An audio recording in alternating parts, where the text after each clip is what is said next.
नमस्कार दोस्तों, कैसे हैं आप लोग। आशा है कि आप लोग अच्छे और स्वस्थ भी होंगे। दोस्तों मैं आपको बता दूं कि बक्सर के रघुनाथपुर में हुए ट्रेन हादसा के निरीक्षण के लिए पहुंचे हैं नए सिंगर विवेक त्रिपाठी जी। क्या है पूरी सच्चाई जानने के लिए हमारे वीडियो के अंत तक बने रहे और हमारे चैनल को सब्सक्राइब करके लाइक कर दीजिए दोस्तों। तो चलिए दोस्तों, मैं आपको बता दूँ कि बक्सर के रघुनाथपुर में ट्रेन हादसों के निरीक्षण में पहुँचे नए सिंगर विवेक त्रिपाठी।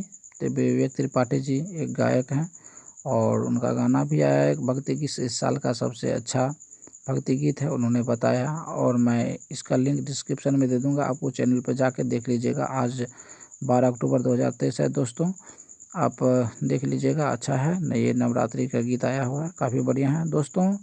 नए सिंगर विवेक त्रिपाठी जी अच्छे इंसान हैं, उनका गाना आप सुनिए, उनको भी प्यार दुलार दीजिए दोस्तों। और मेरे चैनल को आप सब्सक्राइब कर लीजिए ताकि मुझे लगे कि मैं यह वीडियो बनाया हूं तो आप लोग को पसंद आया है। और इसके सब्सक्राइब के माध्यम से आप हमें ये दिखा दीजिए कि आपको ये वीडियो पसंद आया। इसी के साथ आपको मेरा वीडियो देखने के लिए जय हिंद दोस्तों, दिल से धन्यवाद।